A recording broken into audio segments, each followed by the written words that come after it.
Tribunal do Júri foi criado para atuar no julgamento de 4 crimes dolosos contra a vida. Quem vai explicar para a gente quais são esses crimes e esclarecer dúvidas em geral no programa Saiba Mais de hoje é o advogado criminalista Vandelino Cardoso. Doutor, antes de mais nada, muito obrigado por aceitar nosso convite e por participar do programa Saiba Mais. Vou falar então um pouquinho sobre esse assunto? Por favor. Eu disse agora há pouco que são 4 os crimes dolosos contra a vida julgados no Tribunal do Júri. Isso. Quais são esses crimes? Isso. Os crimes dolosos contra a vida são o homicídio, o infanticídio, o induzimento ou instigação ao suicídio e o aborto também. Então, esse rol, ele é taxativo. Agora, nós poderíamos aproveitar essa circunstância e esclarecer o seguinte, que em decorrência de ser o rol taxativo, teve um fato interessante que seria bom salientar para nós ficarmos mais ligados e entender melhor como funciona essa sistemática. E não obstante este rol ser taxativo, teve um fato sui generis que ocorreu há bastante décadas, que foi inclusive bastante comentado na imprensa, o chamado massacre de Aximun, que foi os garimpeiros que perpetraram uma insurgência, o assassinato dos índios Yanomamis. Então isso caracterizou um genocídio. E na época, essa ação penal, ela tramitou sobre o juízo singular, mas que foi de competência da Justiça Federal e que teve esse andamento, essa atividade. Toda a defesa foi feita lá e não necessariamente com o corpo de sentença que posteriormente nós vamos esclarecer. Mas o que é interessante, Gabriel, é que em decorrência dessa circunstância, o advogado que defendia os garimpeiros, ele sustentou que esse procedimento ele estava incorreto porque deveria ser competência do Tribunal do Júri. Ele não questionou necessariamente só a questão da Justiça Federal, poderia ser da Justiça Comum, mas com a interposição de um recurso, o Supremo Tribunal Federal entendeu que deveria continuar sob a esfera de competência da Justiça Federal e que, independentemente disso, que não seria cabível esse corpo de sentença, mas que continuasse daquela mesma forma. Então, o Tribunal do Júri tem essa conformação. Agora, me permita, com o objetivo de esclarecer essas várias tipicidades penais, ou seja, esses vários tipos de crime, como que eles ocorrem. Primeiro, o homicídio, que é o homicídio qualificado, o homicídio simples, e o induzimento ou instigação ao suicídio. Ou seja, aquele indivíduo que instiga, induz e que cria qualquer mecanismo de natureza de linguagem verbal ou escrita ou através de gesto que tende a trabalhar a mente da vítima para o suicídio, ou seja, a instigação e o induzimento ao suicídio. Então, competência do Tribunal do Júri. Agora, outro fator. No caso do aborto, são esses os mais complexos que merecem uma explicação mais de caráter mais didático e mais pedagógico. Por exemplo, no infanticídio, a mulher no estado puerperal, ou seja, logo após o parto, ou seja, ela teve o filho e em decorrência daquela circunstância, daquela atividade hormonal, aquela atividade orgânica dela, ela cria uma espécie de perturbação mental ou psíquica e ela então vai promover o assassinato contra o próprio filho. Nessa situação, é também competência do Tribunal do Júri. Mas isso não é constante, não é permanente. Os crimes mais constantes, mais pertinentes, que ocorrem com a frequência, uma estatística elevada, são os crimes de homicídio, que agora é importante nós salientarmos também que o homicídio culposo não é competência do Tribunal do Júri, ele é competência do juiz singular. Então vamos analisar o que é o homicídio culposo, quando ocorre por negligência, imprudência e imperícia. Vamos explicar cada um desses elementos para ficar, se você me permite, claro, para ficar mais fácil para nós entendermos. O que seria cada uma dessas situações? Esse homicídio culposo, negligência, imprudência e imperícia, essas expressões, negligência, imprudência e imperícia, não se aplica necessariamente só no caso do homicídio, mas em outras atividades de natureza criminógena, ou seja, outros tipos penais. Então, por exemplo, a negligência, o próprio nome já indica, é a falta de atenção. O indivíduo saiu daquele foco que ele deveria concentrar naquela situação para que ele tivesse a mente voltada àquilo para não desviar a atenção. Então, essa é uma negligência, uma falta de atenção. Exemplo, o médico que submete a pessoa a uma cirurgia e esquece no campo cirúrgico uma gaze ou um instrumento cortante, alguma coisa nesse sentido. Negligência, falta de atenção. E a imperícia? A imperícia o nome já indica, a falta de perícia, a falta de conhecimento técnico.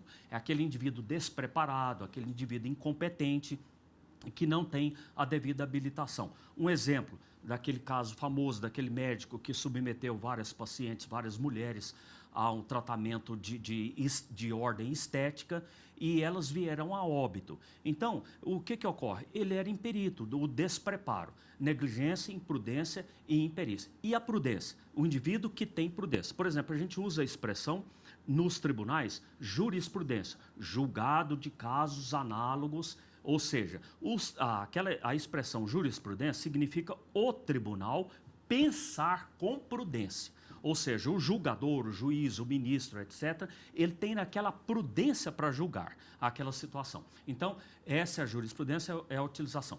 E essa imprudência que nós colocamos é aquele indivíduo que não teve a devida cautela. Agora, é importante nós salientarmos também que essas situações, esse homicídio culposo, reiterando, não é competência do tribunal do júri. Todo mundo pode ser julgado no tribunal do júri ou pessoas que têm foro por prerrogativa de função são uma dessas exceções? Certo. Gabriel, a rigor, de um modo geral, o tribunal do júri, ele julga o cidadão comum, ou seja, aquelas pessoas que não têm prerrogativa de função.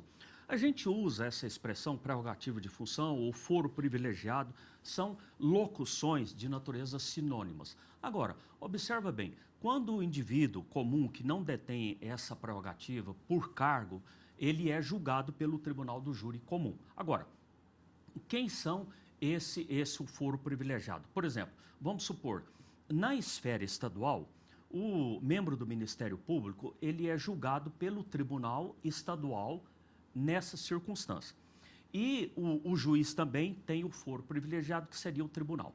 O governador, ele tem o foro privilegiado, que é o Superior Tribunal de Justiça. Então, ou seja, e na esfera federal, as autoridades da República, aquelas que detêm o poder na função federal, eles são julgados no caso, por exemplo, os deputados federais, os senadores da República, os ministros de Estado, o presidente da República, o vice-presidente, o advogado-geral da União, o procurador-geral da República, etc., têm foro privilegiado, só podem ser processados e julgados, observa bem, é importante ressaltar isso, nas ações penais. Então, o foro competente é o Supremo Tribunal Federal. Agora, me permita uma observação de caráter didático e pedagógico, até uma oportunidade para esclarecer bem isso, porque o foro privilegiado é data venia, ou seja, com a devida permissividade, me permita uma colocação de caráter pessoal,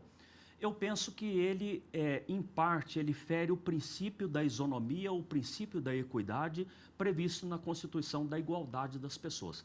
Haja vista que é importante salientar que alguns países, não são todos os países que adotam a sistemática do foro privilegiado, mas, de qualquer forma, esse é o ordenamento jurídico que nós temos e nós temos que submeter a ele, porque senão nós estaríamos ferindo o princípio da legalidade.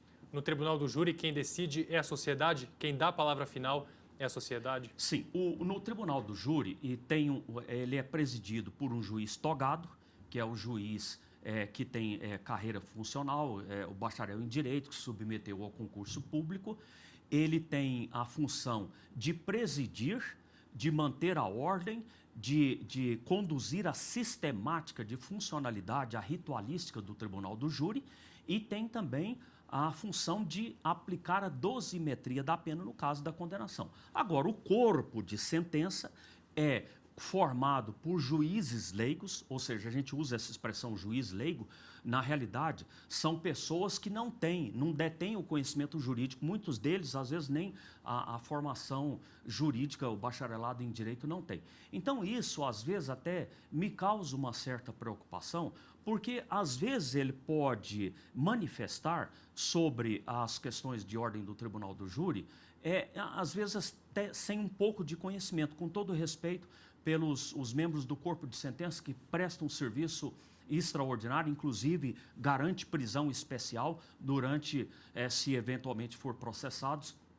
e for decretada a prisão, enquanto essa não ocorre a sistemática do trânsito em julgado, ele tem direito à prisão especial. É um serviço de alta relevância. Mas me parece que, na minha visão, data vênia, os crimes dolosos contra a vida deveriam ser julgados por um juiz singular. Por quê? Porque diminui o tempo de espera do processamento de uma ação e mesmo porque acarreta menos despesas, menos ônus para o ente estatal. Certo. O senhor comentou um pouquinho sobre essa questão da escolha de quem vai ser o jurado.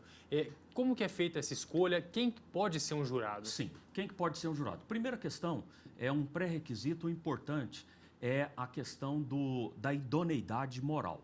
E qual que é a forma de escolha que os tribunais adotam para chamar, para convidar essas pessoas para integrar o corpo de sentença? Seria, por exemplo, as associações de classes, os sindicatos, os órgãos, inclusive órgãos públicos, né, tanto na esfera municipal, estadual e federal, que podem integrar esse corpo de sentença. E a finalidade do corpo de sentença que nós vamos ver posteriormente, ele vai se manifestar, mas ele não manifesta quanto à dosimetria da pena, que isso é uma função delegada exclusiva de competência do juiz togado. Certo.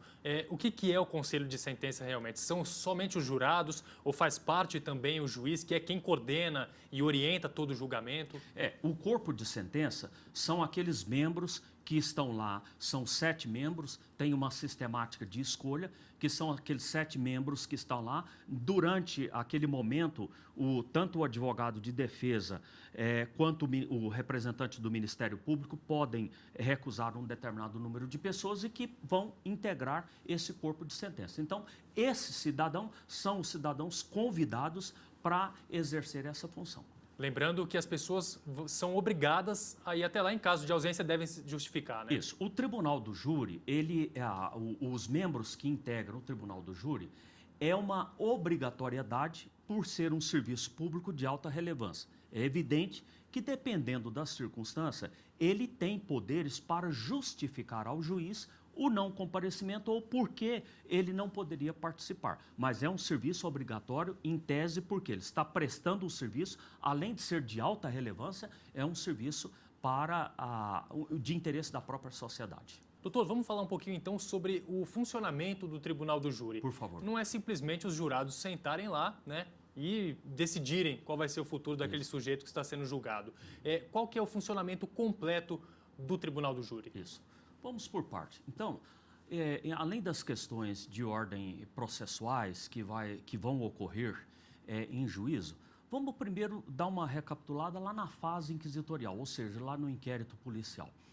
Nessa fase, a autoridade policial, como nós havíamos colocado em outras circunstâncias, ela dirige-se ao local do crime, faz a delimitação, recolhe os materiais, etc., e todos aqueles objetos que foram utilizados durante a fase da execução do iter crimes. Quando ele retorna, ele vai ouvir as testemunhas, numa sequência da acusação, da defesa e, por último, o réu. Por que é interessante nós salientarmos que, não obstante não tendo essa sistemática do princípio do contraditório, da ampla defesa, mas o réu é ouvido por último porque ele tem mais uma oportunidade de colher todos aqueles elementos e o advogado poderia auxiliar ele de alguma forma a instrumentalizar a defesa dele. Agora, terminada essa fase, posteriormente, os autos remetidos ao juízo, ouvido o Ministério Público, ele entendendo que estão presentes a materialidade, a autoria, todos os elementos que permitem a persecução penal, ele vai ofertar a denúncia.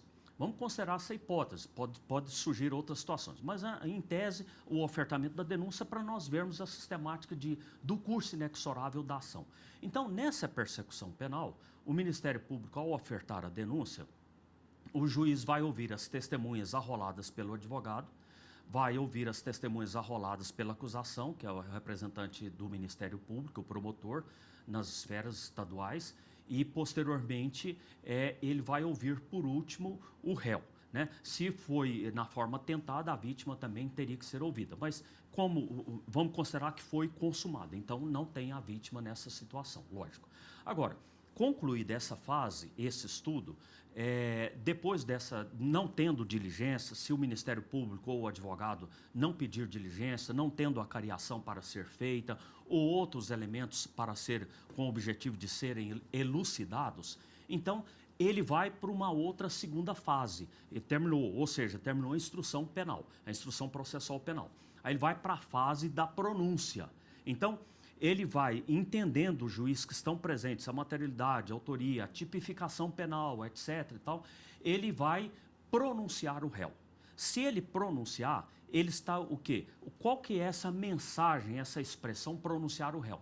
Ele está mandando o réu a julgamento.